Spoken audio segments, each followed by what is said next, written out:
Good morning, everybody. Welcome back to Crypto Warehouse. It is the 7th of April, 2025. It's 11 a.m. Central European Time. You are joining me outside Wall Street, which is currently on fire. Everybody is panicking. The entire crypto universe, stocks, bonds, everybody, the news is reporting that this is the end of the world. And I do not, for 1 minute, believe that for a second. We do not have a show today because I started to draw up the show last night, posted in Telegram, waste of time. Whatever I write or whatever I prepare for today is just gone out the window. So what we're going to do today, as we normally do on a Monday, is we're going to go through some charts. We're going to look at the DXY. We're going to look at Bitcoin dominance, total 3. We're going to look at the money supply. I think if that chart works, it never seems to work for me. We'll look at liquidation data. We're going to look at the Bitcoin chart, the Ethereum chart, the Solana chart. We're going to look at a couple of articles. One is about, of course, tariffs, and one is about Conor McGregor launching a meme coin. That's pretty much it. So we don't have the usual show today. And I thought I'd go with the Alex Jones look today. I thought I'd go with the everything's on fire, the world is coming to an end approach, just because that is what everybody else does. Now then, let's return to some level of normality, shall we? I'm going to go through some stuff first before we start going through the news. And the first thing I want to go through is last Monday. Many of you that were here last Monday tuned in, and I told you that we were going to absolutely come crashing down. The title of last Monday's show was 72,000 if we are lucky. That was the title of last Monday's show. And I told most of you at the time that I put a short in. And I said, if we can make it to the end of the week at 84,000, I think it's been a miracle, a modern day miracle. And luckily, we got to the end of last week above 80. We're at 84,000. And then over the weekend, Trump doubled down on the tariff news. China came out with retaliatory strikes. EU came out. All of this kind of went on. And then, of course, we saw Chinese market, Japanese market, all crashing. I think the Japanese market is down the most it's been since 1997. We're expecting a bloodbath today in America in 4.5 hours time. When America opens up, we are expecting to see some absolute crash in America, and that could bring us down further. So that's where we are. Over the weekend, in fact, yesterday, I made a video called Trump is Right, the Tariff Wars. And in it, I went over why he thinks he is right and why this isn't a knee-jerk reaction. A lot of people watch Donald Trump and they just think he stands there and says things off the top of his head. And you couldn't be further from the truth. Now, is he a details man? No. Does he have people under him to be details people? Absolutely. Of course he does. Cynthia Lummis, time and time again, I've told you he's in charge of the Bitcoin Strategic Reserve. I've told you time and time again, Elon Musk is in charge of cutting waste. They are the details people. Trump is the ideas man. He wants to cut waste by $1 trillion. He wants to balance the trade deficit by about $1 trillion. The debt of America, the budgetary debt of America is about $2 trillion a year. It's unsustainable. So that's what the goal is. The goal is to try and rebalance the books. And in my video, I made it very, very clear. It is not going to reach precisely where he wants it to reach, but that is missing the point. If you are $2 trillion a year over budget, and you get that down to 400 billion, 500 billion a year over budget, then that gives you the opportunity to use other things to reduce that. It gives you the opportunity to grow your economy. It gives other opportunities. But the long and short of it is, if you want to eat a walnut, you've got to crack the shell first. And that's what he's doing. You want to make an omelette, you've got to crack a few eggs. And that's what he's doing. And in true media fashion, what has the media come out and said? The world is ending. Everything is on fire. Everything is on fire. The stock market is finished. America is going to go broke. And everybody in America is going to be poor for the rest of their lives. Of course, it's utter tosh. I distinctly remember the 2008 crash happening. And I said this last week. People were talking about it being the end of money. This is the end of money as we know it. The end of credit. There is no future for mortgage companies. It's just a disaster, okay? And at the time, because we were slightly detached, we were looking at it going, what on earth is going on? What on earth is happening? Why are people saying that this is the end of money? It's clearly never going to be the end of money. We need money. So I would say that everything you read over the next couple of weeks, take with a pinch of salt. Look at the facts. Don't look at opinions, including my opinion. I could be completely wrong, of course, but I did call it last Monday. But don't listen to mainstream, especially the left wing of America. Both sides know that there is a massive deficit that they're trying to solve. So don't worry about these gains. You're not selling Bitcoin today. That's the key. This is not November the 24th, 2025, when we should be at all-time highs. So it doesn't matter. The price of your house, if you pay $200,000 for your house and you're planning to retire to Florida in 2040, does it matter what the price of your house is today?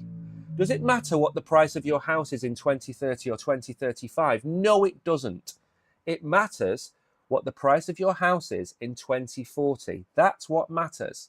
And maybe in 2039, the price of your house is sufficient to sell to move to Florida a year early. Or maybe it's not quite got where it needs to be. Maybe you move in 2041. The point of the matter is, you're not selling your house today or in the foreseeable future. That's the same with Bitcoin.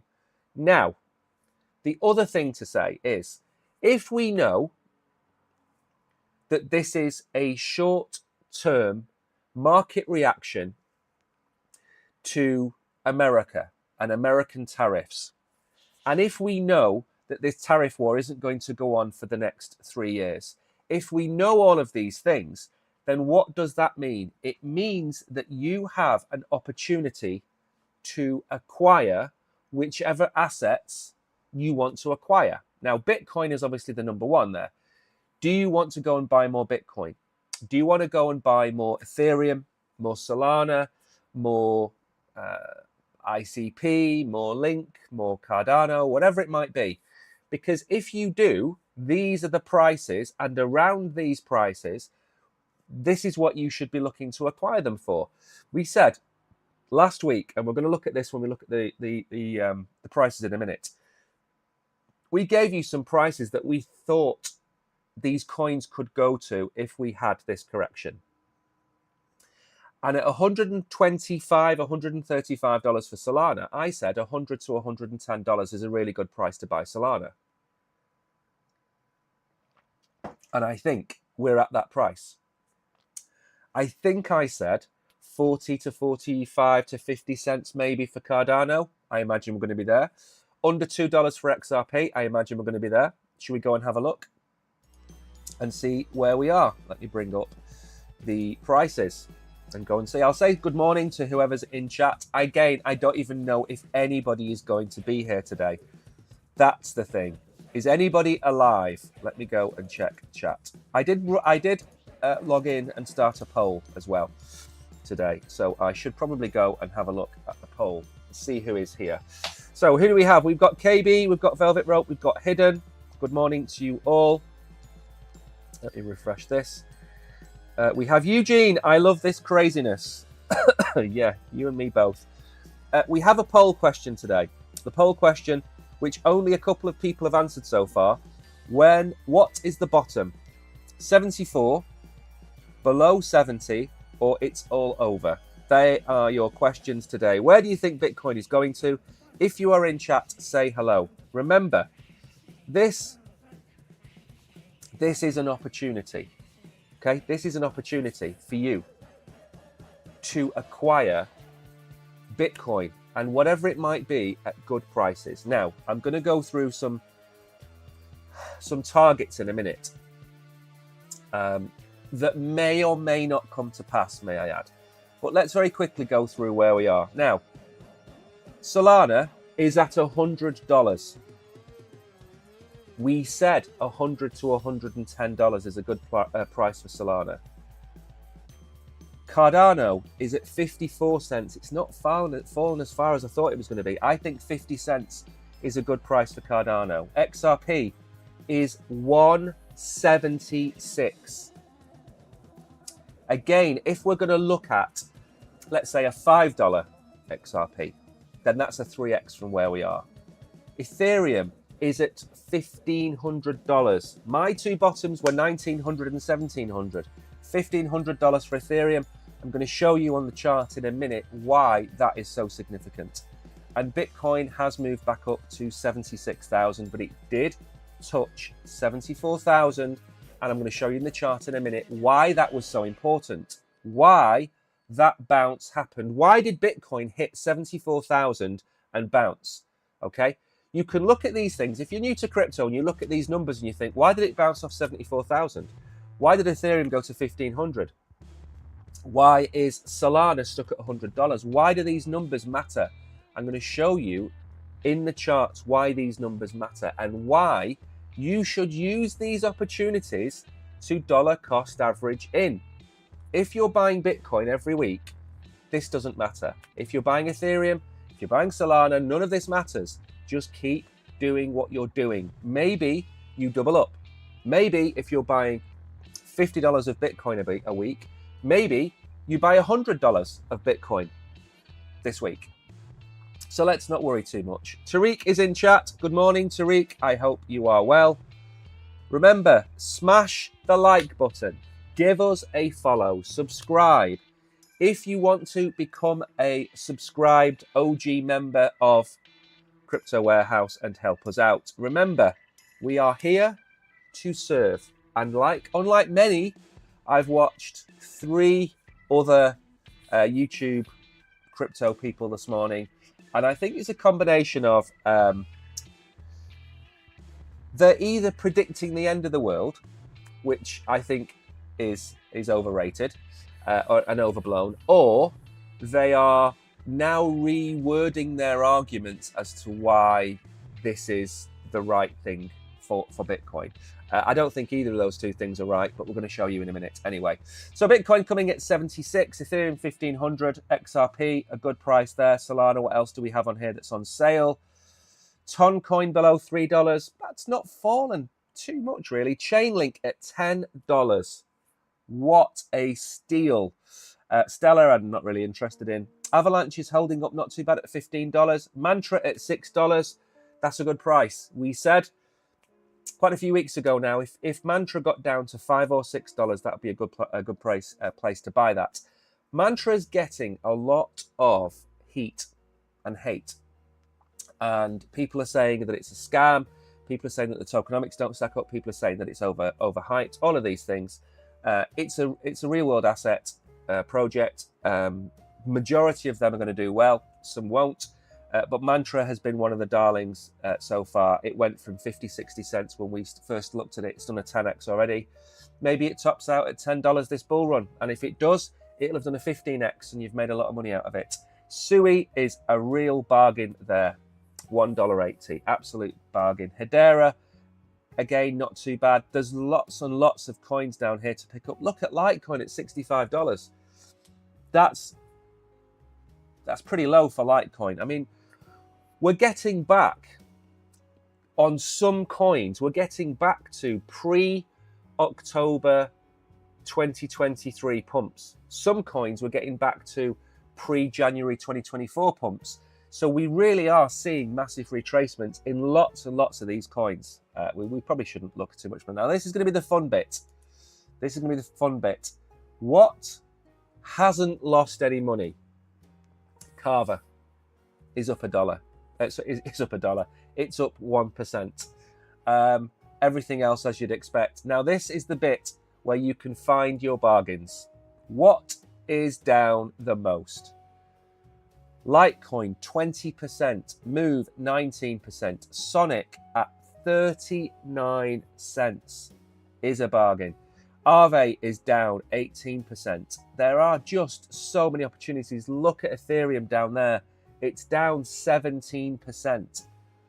Sui is down. I mean, this is, if any of these are your favorite coins, Litecoin, for example, Sonic, what else is in here? That obviously Ethereum is in there. Sui is in there. Stacks is a good project. Uniswap is a good project. XRP, Solana. I mean, this is really January sales time, in my opinion. But we still have a ways to go. We can still go lower. And we're going to have a look at that in the charts in a minute. We've got a lot of charts to get through. And we have an hour to go through some of these things. Yes, they said take your money and run, Litecoin. Listen, this is the worst time to worry. The worst time to worry is at these prices. Now, this is a very, very sensible question. Not both parts, but together, it's not a bad theory. What if 109,000 was the top this cycle and there is no alt season? Now, I don't know if you remember 2021, we had a high about this time. And then we had our, retracement in the middle of the year, and then we topped back out at the end of November. Now, that beginning of the year top was 64,000, I think. And then we had the depression, we came down, and then we topped out again at 69,000. What if 109,000 was the top? Now, let's take that first and foremost. There's a good chance that if all of this keeps playing out for months and months and months, we have a suppressed market and maybe we get back towards 100,000, 98,000, 96,000 towards the end of the year. That is a plausible situation. I'm not going to deny that. Do I think that's possible? No, I don't. I think when we talk about Trump and the tariffs later on, I'll explain the timeframes for that. This is the itch that's at the back of my mind. What if there's no alt season? And the reason I'm saying this is a lot of these alts have already done 10 and 15x's. Mantra, XRP, Cardano have already ripped to the upside. Solana went from $12 to $300. I'm not saying that there is going to be no alt season, but I think we should never discount any question. I'm not going to discount any question because I don't believe it. I'm always going to pose the question. What if there is a subdued alt season? That's another question. And then the last variation of that is, what if there is only a blue chip alt season? What if it's only the ETF, for example, the ETF alts that really rip? Solana, XRP, Cardano, Litecoin, maybe Hedera ETF, Ethereum, Bitcoin, that group. What if that's the case? It's a good question to ask, and I'm not saying I wholeheartedly agree with everything, but it is a possibility. Right then, we do have as well this week some market data to look at. But one other thing I want to point out here is Charles Hoskinson has come out and said, and again, I just thought it was Saylor. I just thought Saylor had swallowed the orange pill and had gone super, super bullish. But the great man himself, the greatest beard in crypto. You can compress a spring, but remember it bounces back. The markets seem hopeless and broken, but the bull market will be spectacular. I still remain confident in a $250,000 Bitcoin within a year, alongside a rising tide for everyone else. It's just going to be a bumpy ride. Now, this is the kind of thing you expect from some of these shillfluencers. You know, Crypto Banter or whatever they're called over there, Altcoin Daily, BitBoy Ben, those kind of people, if he's out of prison yet. Those are the kind of people I expect to say stuff like this. And when Saylor started talking about a $440,000 Bitcoin and a $10 million Bitcoin, I was like, well, this is a little bit, this is, I can't say the word, but this is overly bullish. This is, the expectations of you guys need to be taken into account. If I sit here and tell Tariq every day that Litecoin is going to $1,000, going to be $1,000, Tariq, it's hitting $1,000. And let's say Litecoin goes to $300 this cycle. Tariq doesn't sell because he's waiting for $1,000. And then in the bear market, when Litecoin comes all the way back down to $50, $40, $30, Tariq's holding his bag of Litecoin saying, but Mike, you told me $1,000. And then I turn around and say, oh yeah, but, you know, do your own research. It's not really an answer, is it? So I think Saylor, Hoskinson, Garlinghouse, even Eric Trump, I think they've got responsibility to shut up.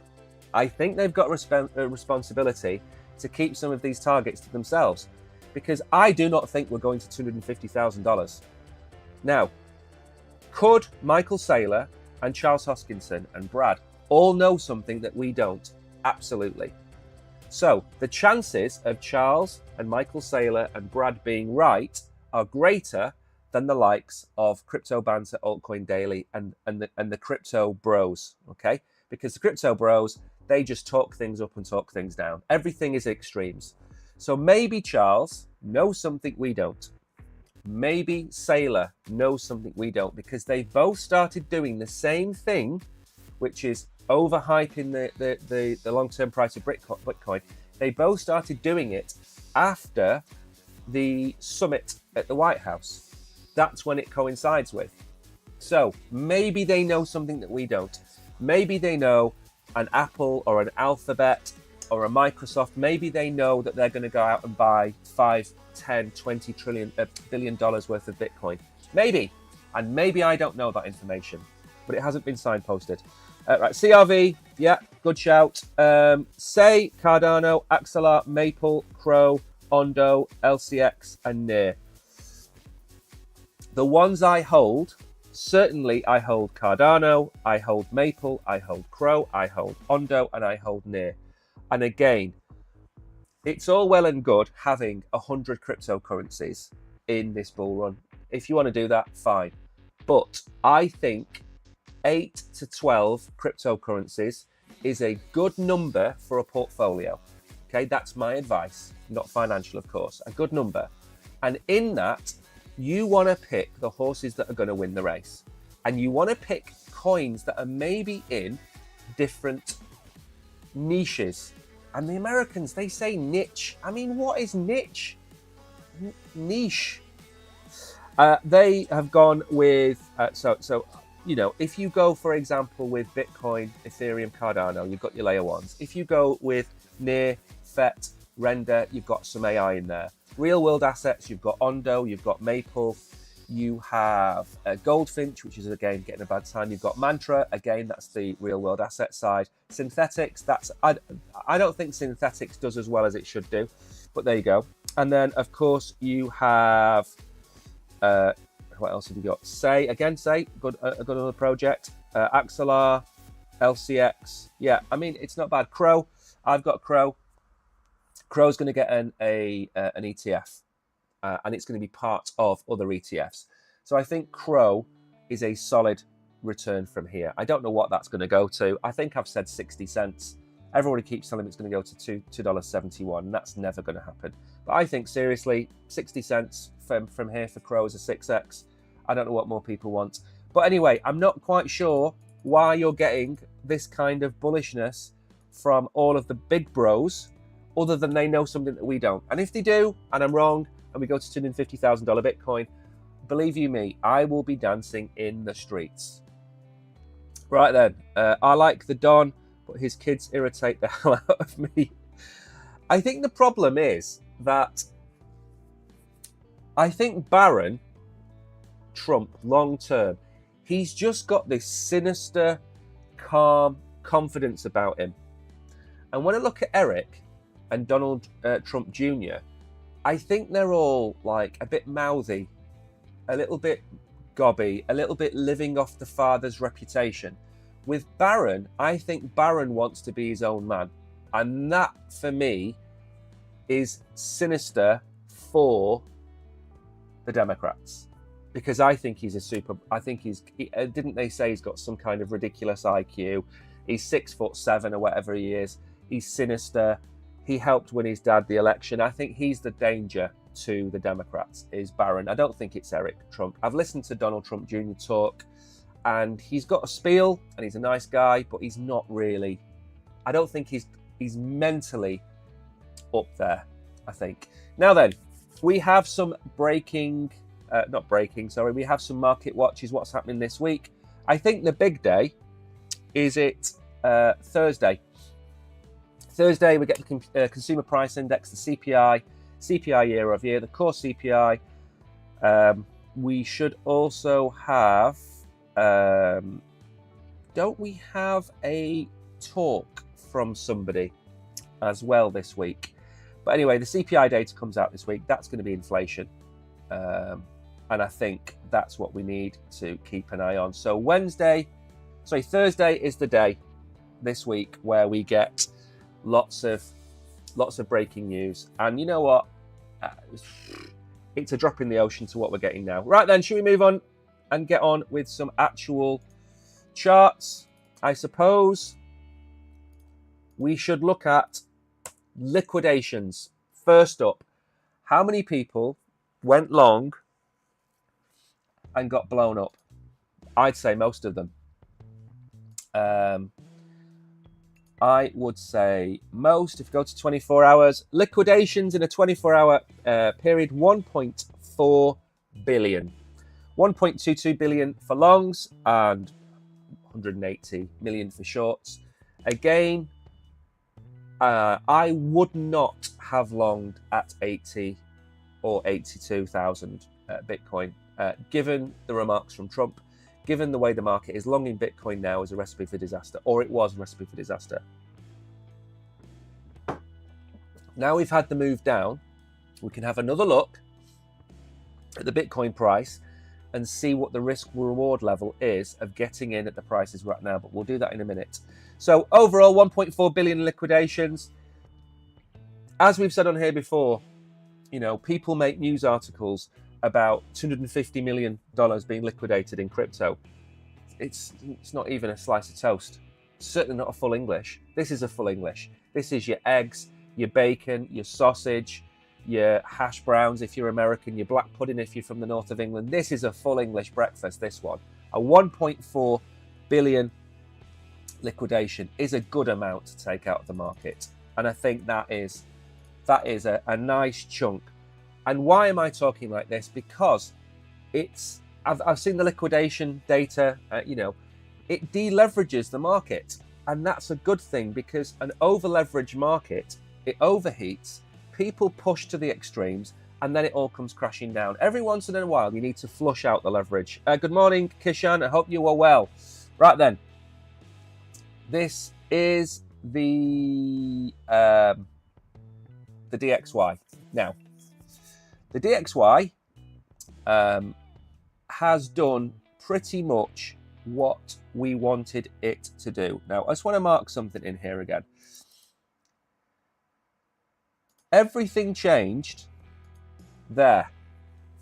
That is the inauguration day of the Orange Man, Mr. Cheeto. And running in to the election, we saw the dollar getting stronger and stronger and stronger. And since the Orange Man has come in, we were in this channel, and then he announced, this was probably the start of the tariff chat in Feb. We broke down, we found some support, we've come all the way down. This was the target. This was where we wanted the DXY to go to. And we got pretty close. We didn't expect to get that close this time. I was expecting us to do something different where we would do this. and get rejected. That's what I was expecting. But of course, Donald wants a weaker dollar. Weaker dollar means exports go up. Exports go up, trade deficit go down. Very simple. If you make American products cheaper by devaluing your currency, it's a good thing. If you devalue your currency, what else happens? The value of your debt goes down.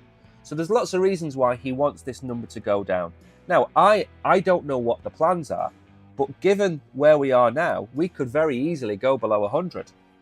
It's happened before. Now, we can go over here and we can see that has been a massive, massive level of support. 100, we've bounced off it 3 times in 18 months. We are starting to wick down there again. And again, maybe we do this and have this kind of recovery. But as far as indications that Bitcoin can start to go on a move, there's always loads of things to decide. Risk on assets need to become desirable. Interest rates, we're not going to talk about today, but interest rates need to come down.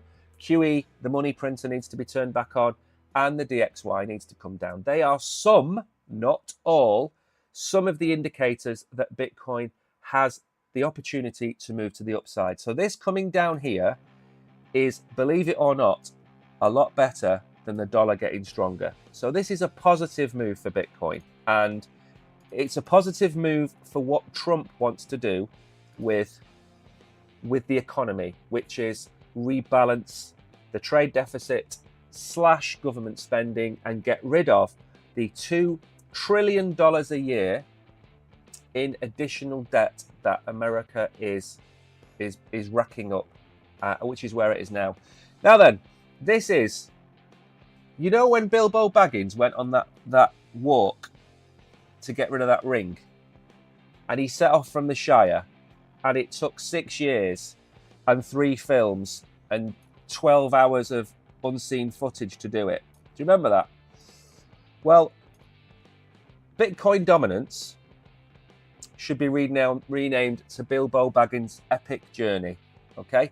Because this is the longest channel I think we've got in crypto, which started, I suppose, if we go all the way back, it probably started November 2022, which was 1 year after the all-time high.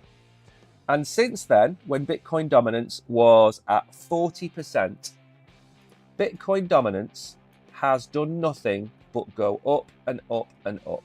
And now we're getting to the top of this channel that we've been in. We've actually gone above it. Where could we go to? I certainly think 66%, which I don't know why I drew that on the chart, but I drew it on the chart. I certainly think 66% is on the cards. I don't know anything that's going to reverse this trend. I can't think of anything. We're moving in troubled waters. Crypto is a risk-on asset. We are not in a risk-on environment. We are in uncertain times with the tariffs, of course, but there's other things. Now, for Bitcoin dominance to break down, what has to happen? Well, Bitcoin is outperforming the rest of crypto and has been for 2.5 years. Bitcoin's been the asset to hold. Hold Bitcoin, it's the number one asset. Now, we strongly advise that a big chunk of your portfolio should be in Bitcoin. And had you held Bitcoin for all this time, you'd have done a lot better than others that didn't have any Bitcoin. Now, for Bitcoin dominance to break down, the alts, Ethereum, Solana, Cardano, XRP, they need to outperform Bitcoin. But we're not in an environment where it's safe to do that. We're in an environment which is against that. So if you're in crypto and you want to hedge your bets, so if you're in stocks and shares, you might want to sell your stocks and shares and buy gold, because that is the flight to safety. If you're in crypto and you don't want to get out of crypto, what do? You would sell your alts to Bitcoin. in my opinion. That's what you would do. And if not, obviously you'd sell it to stable coins, but stable coins is a different conversation. But you'd sell to Bitcoin.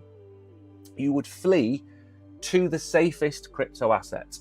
And similarly, if you were, for example, on Solana and you owned 6 or 7 different meme coins and DeFi coins on Solana, you may very well flee to Solana because Solana is the safest asset on that chain. Cardano, you might flee to Cardano, same thing. But Bitcoin is the flight to safety for crypto bros. They buy Bitcoin. And of course, so do the ETFs. They buy all the Bitcoin. So at this moment in time, I don't see how we don't go to 66%.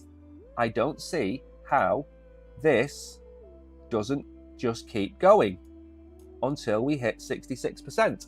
Now again, maybe in the chart, maybe I picked out 66% from previous time. I don't know. Haven't looked at this chart. In fact, I don't know if we looked at this chart last Monday. But either way, we're at 63.6%. We're only a couple of percentage away. If the tariffs continue for another few weeks, we're going to go to 66%. I don't know how we don't. So Bitcoin dominance, if you're holding Bitcoin, it will lose less value than the rest of crypto. That's the way to look at this. And again, if you're new to crypto, you should probably have 40 to 60% of your portfolio in Bitcoin. It's safe. It's the number one. And if you're 20 or 30 years of age, you just keep buying Bitcoin. Every week, whatever you can afford, your pocket money, your leftover cash, your part-time job, whatever you can put towards Bitcoin, if you're in that 20 to 30-year-old range, or even 18 to 35-year-old range, just keep buying Bitcoin. Buying it now gives you more Bitcoin than if you bought it when it was 109,000. Stack your sats. That's all you've got to do. And then the more it goes down, the more you buy. It's a $1.2, $1.3 trillion asset. It is likely to go to a $10, $20 trillion asset at some point. That's what, a 10x from here. What would that put Bitcoin at? 740,000. It's on its way there. Do not despair. Right then, let's move on. This is the total market cap of crypto, and we have broken a very significant line. This area here was our March 2024 high and also our June 2024 high. So that's where we got to last year before we had our 9-month trek towards Mount Doom. And where have we come down to? We have come all the way down to 2.32 trillion, and we have bounced. Yes, we have bounced a little bit. Now, this is not a good sign, but we are in uncertain times. Can it go lower? Absolutely. When we look at the Bitcoin chart in a minute, I'll show you where we're going to go. Now, Bitcoin does make up 63% of this. So without Bitcoin and Ethereum, where are we going to go? I think this will tell you. So we're down 3% on the total crypto market. And this is going to be a lot lower when this finishes loading. This is down 3.2%. Okay. Now, again, we broke 2 ranges. Last week, we broke the 2024 high. Then the June one, which was very similar to what I've just shown you, we have also broken below that. So we are below where we were this time last year. So the market is below where we were this time last year. We've retraced an entire year as a market. Can we go lower? Probably an awful lot lower. We could probably lose another 10% from where we are now. And that would put us back at 2024, October 2024, which is kind of when we started the big run up last year. That's a distinct possibility. So none of this is good. Let me point that out to you. None of this is good. But is there a macro reason for all of this to happen? Of course there is. We have the Trump war, the Trump tariff war, the TTF. Now, this is the money printer, the money supply, sorry. And as you can see, it is starting to move up. What tends to happen, and I'm not going to do this because I think we're going to run out of time, we can clearly see that the money is starting to arc up. And this precedes any Bitcoin or crypto pump. So if we overlaid the Bitcoin chart, for example, on here, you would see that these moves here, the Bitcoin price moved here. So there is a gap between the money supply going up massively and Bitcoin going up massively. There is a delay, if you like.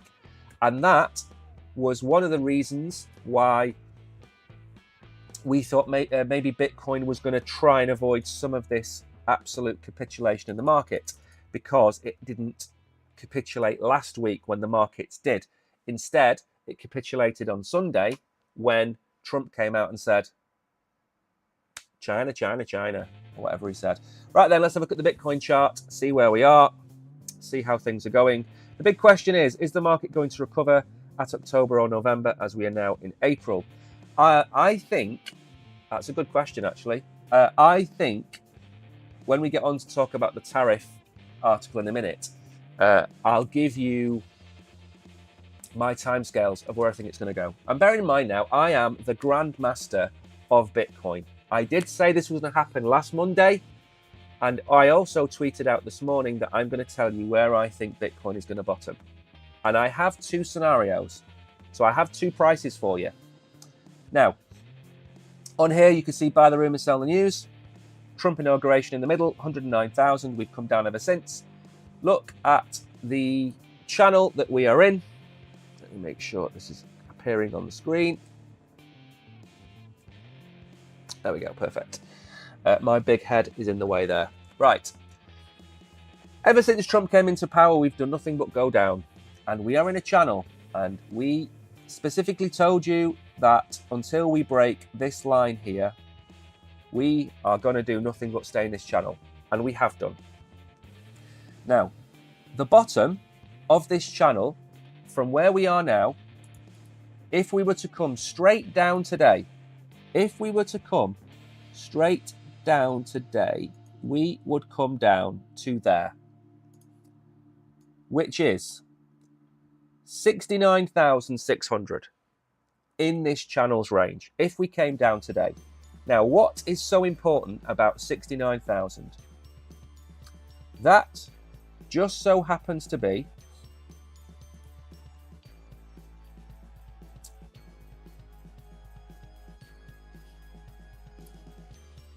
that. That is the double top in the previous bull run. Now, I say quite a lot on here that in a bear market, you retrace to the previous all-time high. You might have heard me say that before. I have said that before. So what does that mean? That means that, let's say 109,000 is the top of this cycle. And I'm not saying it is for 1 second. It's just a number that's on the screen.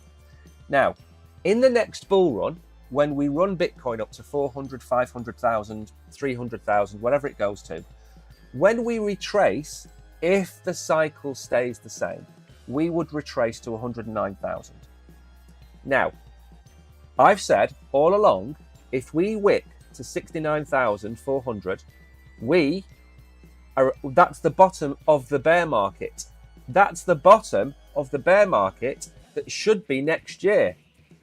And we are $6,500, $7,000 away from going to where I think we were going to go in the bear market after this bull run. So, we're close, but we're not there. So my two targets for this situation we're in are as follows. This here, which is 73,000. In fact, I think the Oracle did something to put some prices on the screen, didn't he? There we go. This is what the Oracle drew for me. So they are my two kind of targets for the minute. 73,800 is the line in the sand that if we cross it, we've broken below last year's high. And we got down to 74.3.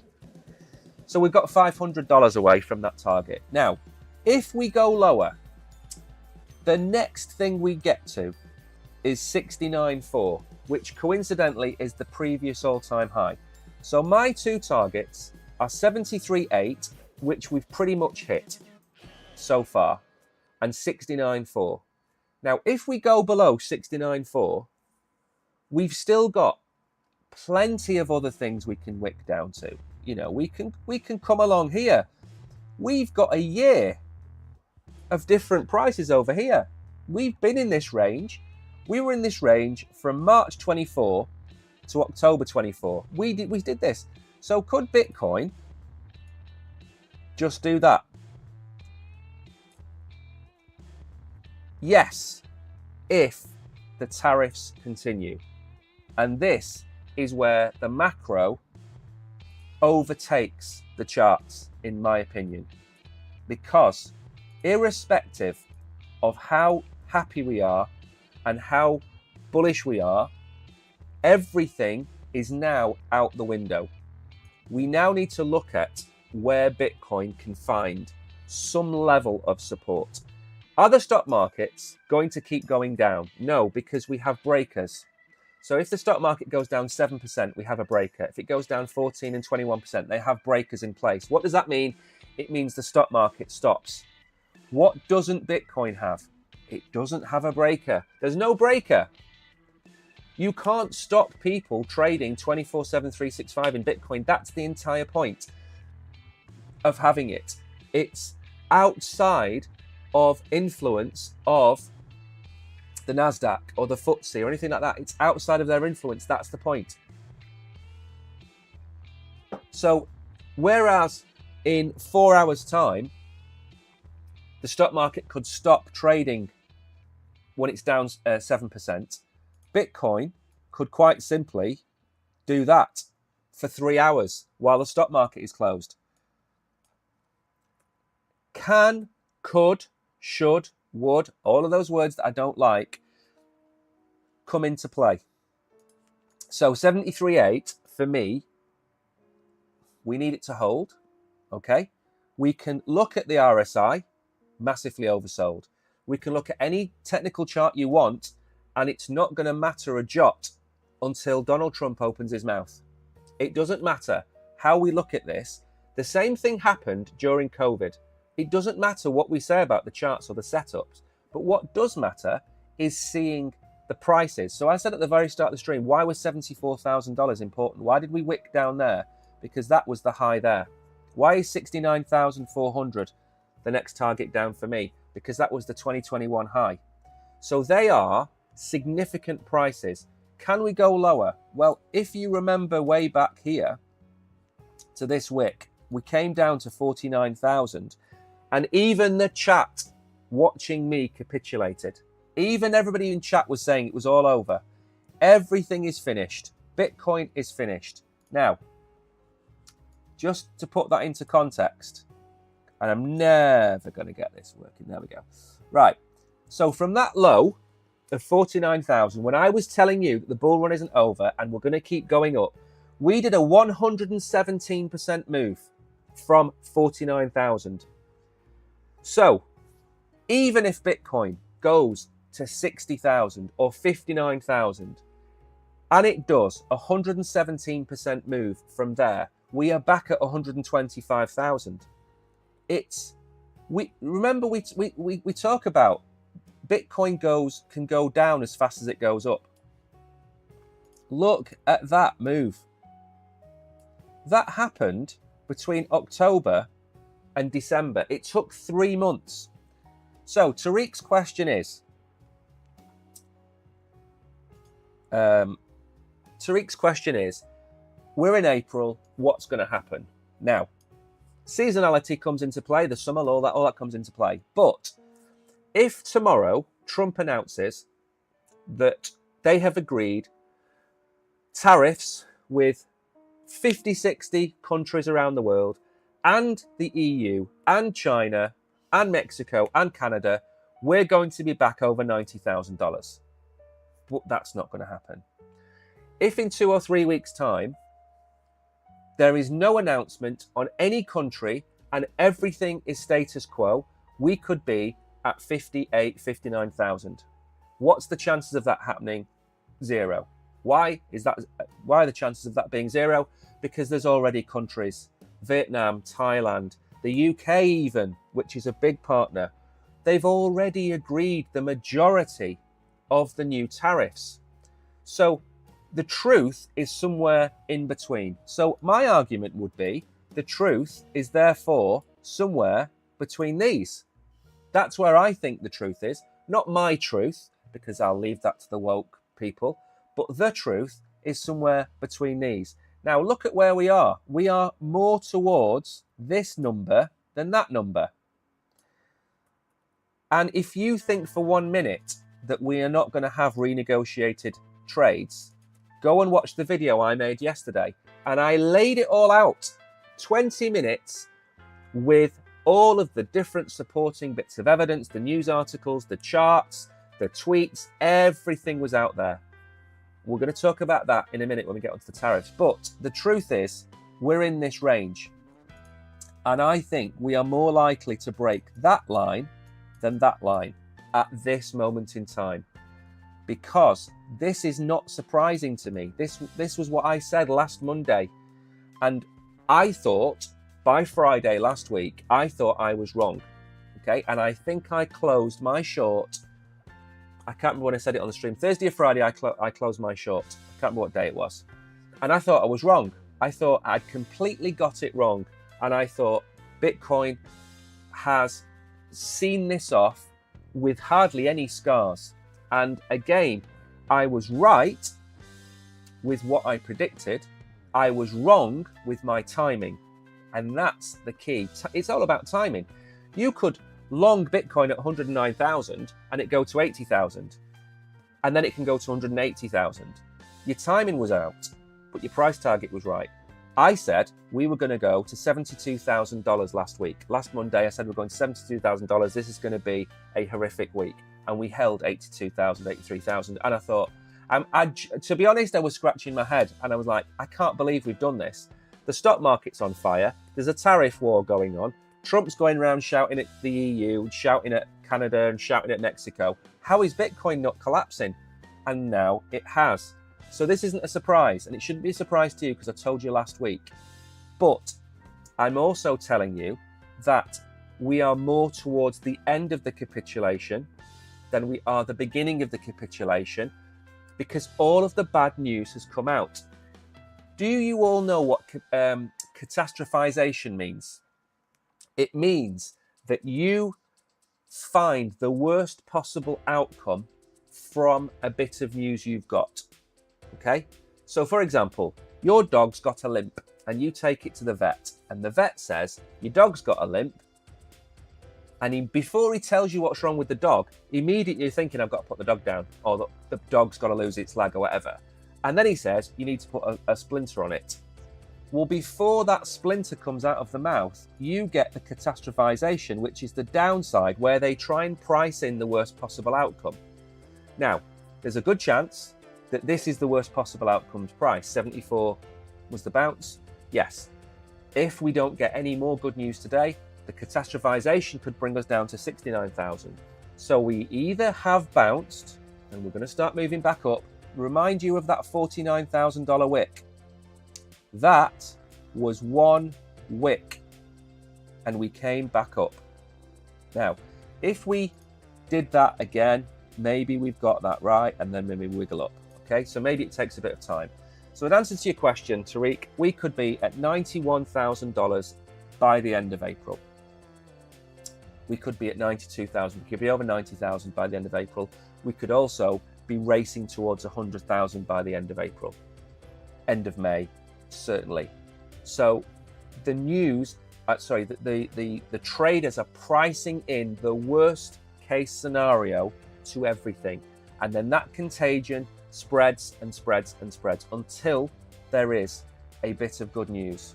So what's happening at the minute is Trump is pulling back on the pinball machine. He's pulling back the spring and the ball is falling. And then he's going to let go and that ball is going to fly around the pinball machine. And that's where we are. We're not in terminal decline. If we're in terminal decline in crypto, it's the end of the financial markets. And nobody in the world is going to allow that to happen. The Americans, the Europeans, nobody is going to let the financial markets collapse. When we lost, was it Bear Stearns and Fannie Mae, when Goldman Sachs was going to the wall and Warren Buffett had to bail them out in 2008, that news went on, and it was horrific. And banks were borrowing from each other. The governments came in. It really, really was a bad time, okay? Because the entire credit system broke because they over-leveraged themselves. There was the subprime mortgage collapse where people had 3 houses and 100% loans. It really was bad. This is not that bad. This is not that bad. He's renegotiating tariffs and he's decided to do it with a sledgehammer, okay, and not a phone call. So I am going for 69,500 as my absolute bottom, unless Trump opens his mouth and says something which is going to take us all off guard. But they're the prices, 74.69. They're the prices that you should be looking at to the downside. And something crazy could happen today. Maybe the Vietnam, Thailand tariff agreement comes out and maybe that eases the markets, because the markets are expecting this to go on forever and it won't. That's not the I don't want the Bitcoin chart again. I want the Ethereum chart. Ethereum. Right. Orange Man's decides to have a war against the big bad Iran, and we have our black swan. I don't even think that's a black swan, Tariq. I actually don't. Believe it or not, I think we're past the point of that. The reason is that I looked up. I can't really talk about this on stream. I looked up the Ukraine issue to see what the casualty rate was, because everyone's talking about, we're going to have to get conscripts from France and Spain and Germany and England, we're going to have to go over there. And I looked it up, and they have an army, I don't know what the army is, 800,000 in the army, and they've lost about 30 to 40,000 troops in 2 years, okay, which is less than 10%, less than 5%, sorry. And the reason is that warfare nowadays is all about drones and remote strikes and things like that, and about positioning and taking territory and all that kind of stuff. And it's not. There's a very good chance that not a single American foot sets foot in any other country where Trump decides to do this, because they'll just remotely blow it up, like the Houthis. So I think we've gone past the stage of having a World War II style situation to one where they're just going to dismantle the infrastructure remotely. And I think that's where we're going to get to. So I don't think that would happen. I think if there was another issue between, let's say, America and China over Taiwan, that would be a black swan. The Chinese invasion of Taiwan is going to be the next black swan, in my humble opinion. That's the big one, because Taiwan is so crucial to everything. The semiconductor business, which they're trying to relocate to America, that's the key. If that goes to China, we're going to have a problem. A very short term, a very immediate problem. Right then, so Ethereum, just to give you an idea of where we are. October 23 on Ethereum was where we started the big, long beginning of the bull run. Some people say September, October, it doesn't really matter. This is where we started the bull run. And we've retraced to it. Now, if we go back to this is the bottom. This is the bottom of the bear market in 2022? Yeah, 2022. Right. Ethereum, I don't believe for 1 second that we are going to go to $1,200 or $1,000 for Ethereum. Okay? I don't think we're going down there. Now, we are in the red zone, are we not? And what do we always tell you about the red zone? The red zone, for me, is an accumulation zone. It's where you buy. Now, the issue is that Ethereum has shown no strength. It's shown no strength. I don't know why. Maybe it's to do with the leadership. Maybe there is a underlying issue with the tokenomics behind how they operate with layer 2s, the layer 2s that run on them, the fees that they generate. Maybe Solana has stolen the thunder. But I'm still not losing faith in Ethereum, even at $1,500. So I think we are at the lows for Ethereum. Now, if we came lower, I'd have us at $1,100. But like I said, for us to be at $1,100 for Ethereum, we're going to have to see a $69,000 Bitcoin. That's the way it goes. If Bitcoin goes to 69, Ethereum goes to 1,100, 1,200, around that figure there. And at that point, how can we not say we are in a mini bear market when the prices come back to where we were in the previous bear market? So I don't know whether that's an elephant in the room for some people to say out loud. But for Ethereum is in a bear market. And because of the tech of Ethereum, I would be buying at these prices. $1,500, $1,300, $1,100. I would be buying at these prices because it's in a bear market. And that's what you do. You sell the top, you buy the bottom. That's where we are. Now, this, again,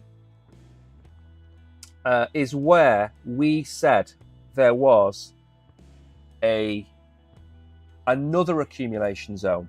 And if you remember, you know what, we need to get a professional clipper for Crypto Warehouse. We need a clipper to clip when I say these things.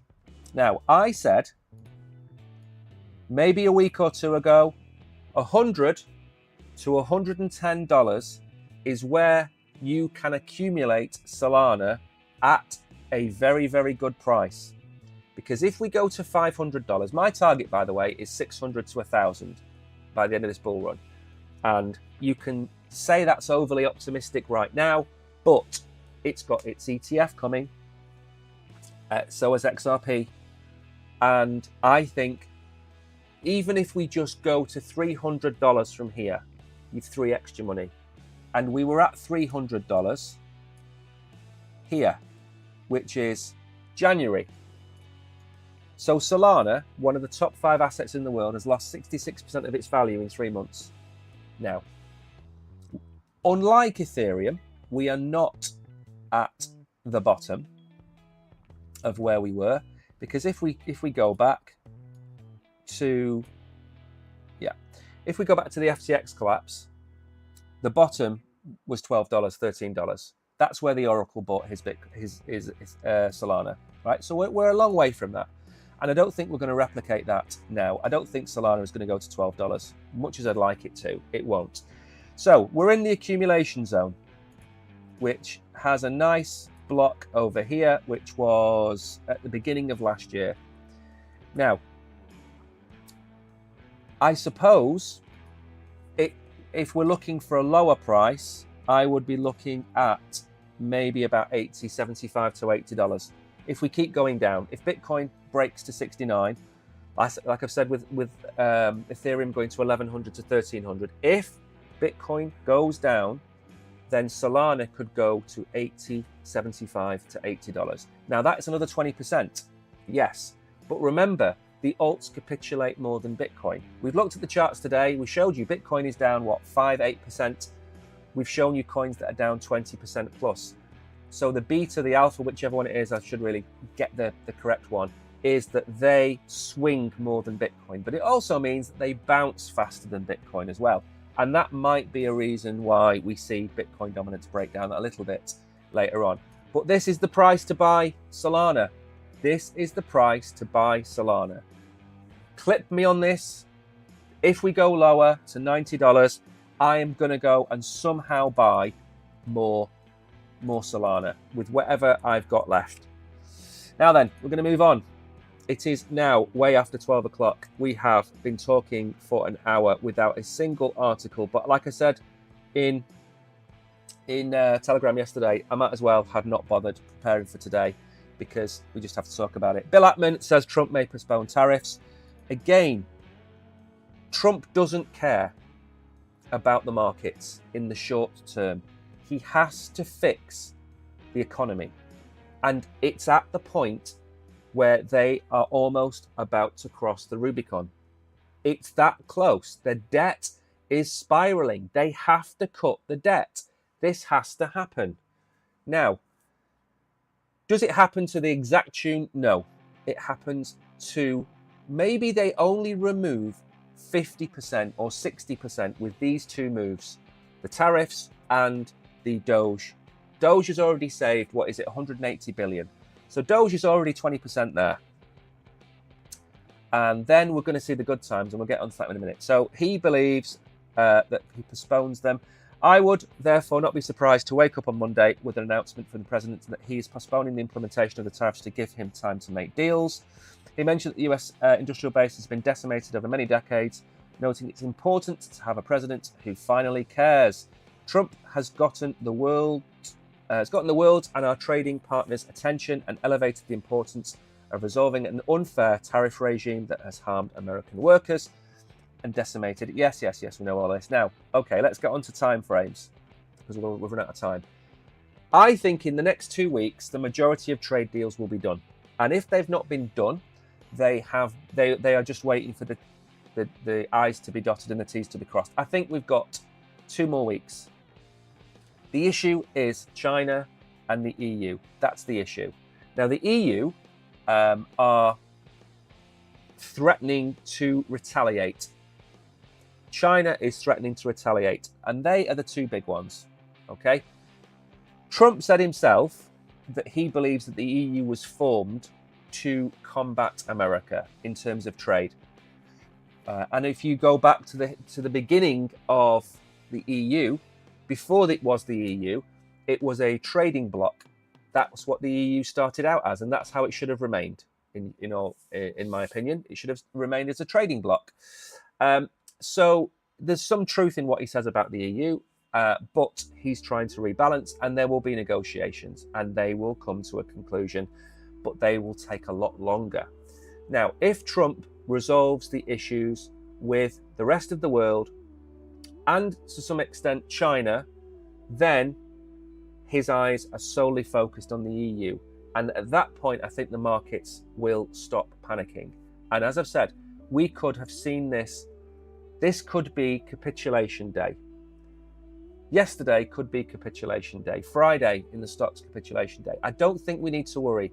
I think we've ripped the Band-Aid off, and now we just need to wait for the bleeding to stop. That's where we are. That is where we are.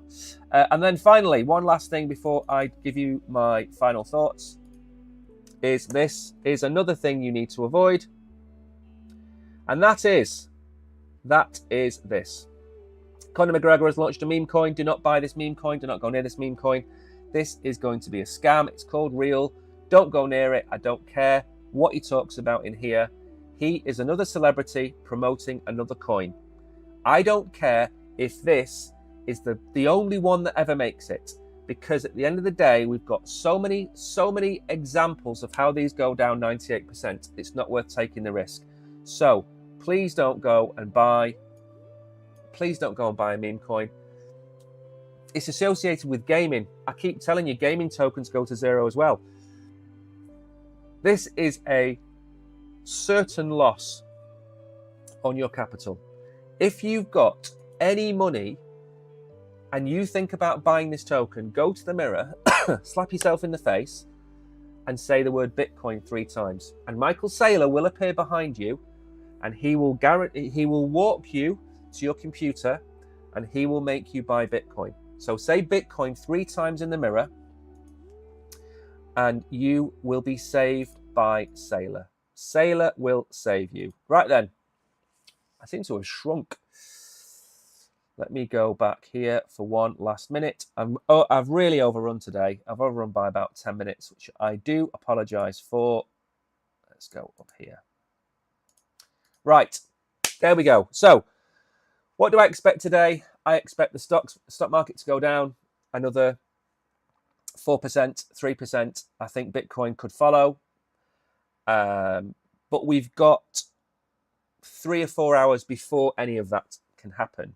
Possibly we're going to look at some announcements coming out that will soften the blow. I think that if you're accumulating Bitcoin at 72 or 74,000 and we go to 150,000, you're going to get 100% return on the safest crypto asset there is. That's number one. Not financial advice. Of course, not financial advice. If there are projects that you love and cherish, like Solana or Near or Ondo or Mantra or Maple or whatever it might be, then these are really good prices to pick them up. But be prepared for them to maybe go 20% lower than where they are. But the risk reward is now starting to favor reward. Whether we get that at 69 or 72 or 74 is irrelevant. We're at the bottom. If these trade wars go on for another 2 or 3 or 4 months, the entire financial system is going to be in trouble, not just crypto. You might find countries starting to sell off their US treasuries, for example. We don't want that. We don't want an unraveling of the financial institutions. And Trump he's playing chicken with the EU and China and Mexico and Canada. And that's all he's doing. He's playing chicken. And he knows he's going to win because he's in a tank and they're in some flimsy Scooby-Doo vans. So Trump's just going to drive straight through them. The only real obstacle is China. The EU isn't an obstacle. They just talk a big fight. And Ursula von der Leyen, whatever she's called, is a waste of time. They need a proper leader in charge of the EU. Keir Starmer is a waste of time. They need a proper leader in the UK. Pierre Poilievre, whatever he's called, hopefully he wins the election in Canada and starts to turn them around. But I think we're near the bottom. And if you are worried, don't be. I am going to go to the cinema this afternoon. So when the markets open in America, I will be watching a film in the cinema. That's how I intend to deal with this afternoon's volatility. And maybe you can go for a walk in a park. Maybe you can go for some fresh air. But what you shouldn't do is sit in 3.5 hours' time in front of a chart and worry about the price of Bitcoin or the S&P, because the more you sit there and worry, you can't affect those prices. You can't change the price of Bitcoin or the S&P. You're just watching as the markets play out. And for me, the best thing to do is go for a walk, have a coffee, take some time, have a sleep, have a nap. Anyway, thank you everybody for watching. I hope you are all well. I will be back tomorrow, probably, maybe tomorrow. It's a disrupted week this week because the Oracle is at 20 on Wednesday. So there'll be no streams at all on Wednesday. There may not be a stream tomorrow by me, but I will stream Thursday and Friday. And the Oracle is not streaming this afternoon because we're going to the cinema. We're going to go and have a relaxing time. So anyway, take care, everybody. Thank you for watching. Sorry I've overrun, but I had a lot to get off my chest and hopefully put your mind at ease. So thank you, Tariq, KB, Kishan, Danny, and a few others that are in chat. See you all in the morning.